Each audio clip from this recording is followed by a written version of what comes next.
Hey Suburban Psychics, welcome back. Well, it's a bit of an odd one this week.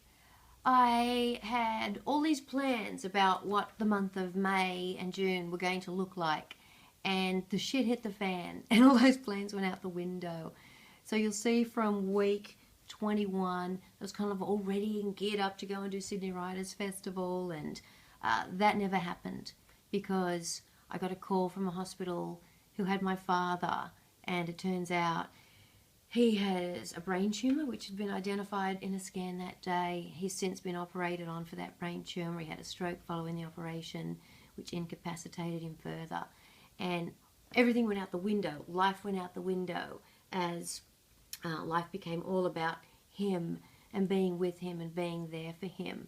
And what I wanted to share with you was a couple of things that came out of this experience for me so far. And it's by no means over, and it's going to be ongoing for a couple of months, and it's an incredibly difficult time.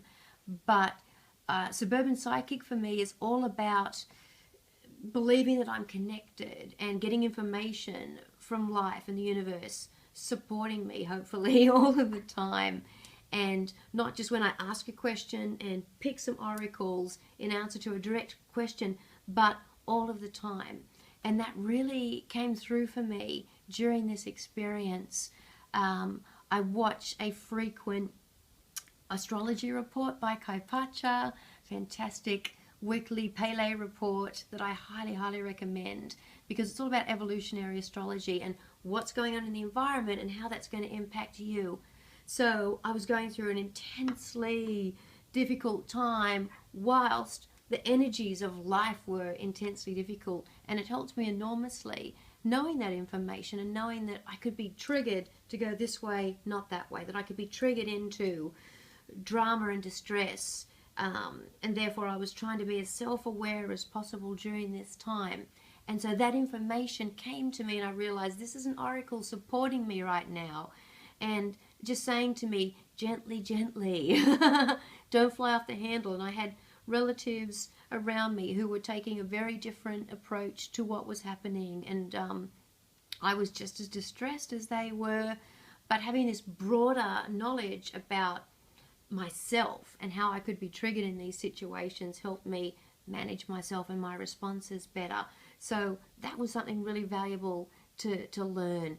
I made a few notes here so that I could let you guys know what I came through. So I've made a note, like, when the shit hits the fan, if you're the person for whom the shit is hitting the fan, like, be aware. Stay aware of what's going on around you. I've written down kind of like stay with the problem. What I discovered during that time was it was easy to drift into things that were less distressing because they were a distraction for me. So for example, in situations of extreme trauma like this, your friendships and your other relationships get tested, and other people don't react to things the way you would like them to.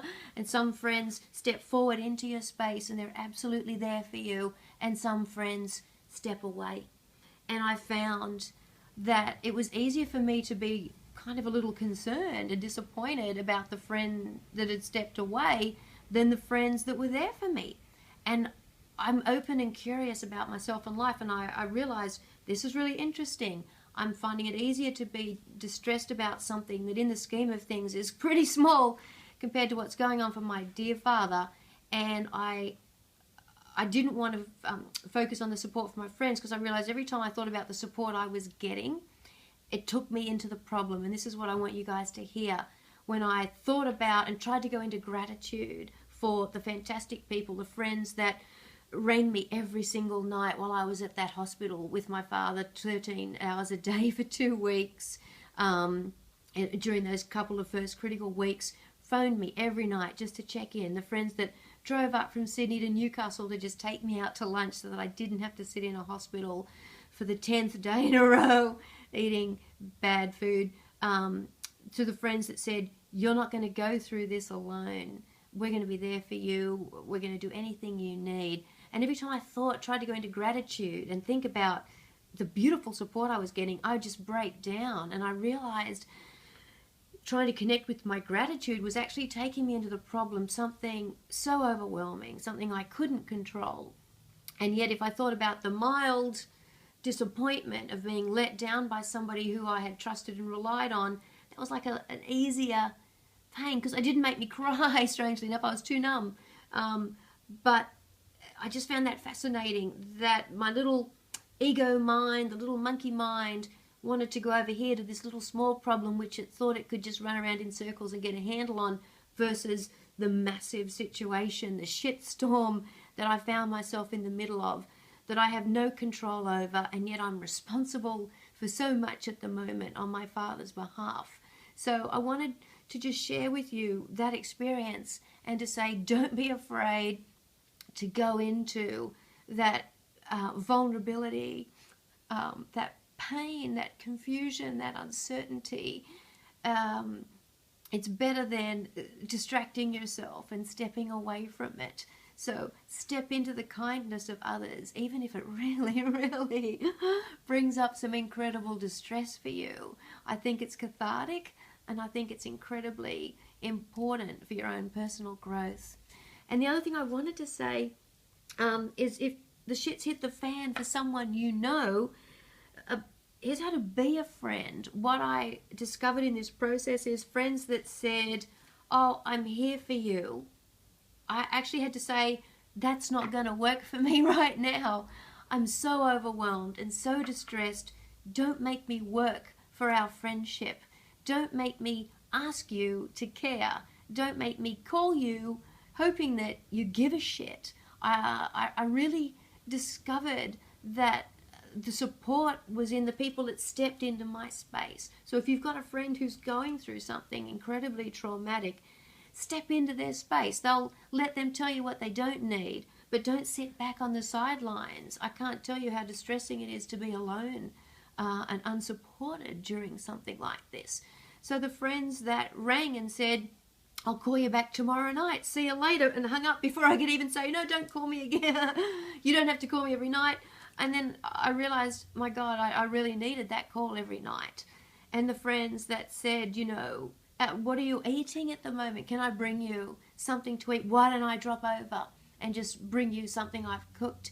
The people that stepped forward into my space during those first few critical weeks of the trauma, that was invaluable to me, because I just didn't have the headspace and the fortitude to reach out and ask people to care for me. So that was another big message I wanted to convey that came out of this experience of, when the shit hits the fan for somebody you know and care about, get in their space, offer to, I don't know, collect their mail, take out their garbage. Don't say, you know, whatever you need, I'm here, because trust me, if you're like me, you're in all of it and you're trying to just do things as you think of them, and you don't think to ring up a friend and say, I need help with this. It's quite hard to do that. And so the people that stepped into my space and said, can I do this? Can I do that? I've got a fabulous friend who's going to come with me this weekend and look at aged care facilities that we have to place my father into, so that I didn't have to do that by myself. I would never have asked someone to come and look at 10 old people's homes with me. I wouldn't put somebody else through that. But I was so grateful, I broke down crying, that someone stepped into my space and said, I want to be there for you and I want to do something with you. So that's another message I want to pass on at this time, is how to be a friend. And I've learned a lot from this experience on how to be a friend for people when they're going through things. And I didn't know this in the past, and I didn't provide the kind of support that my friends needed in the past, and I'm a little ashamed of that.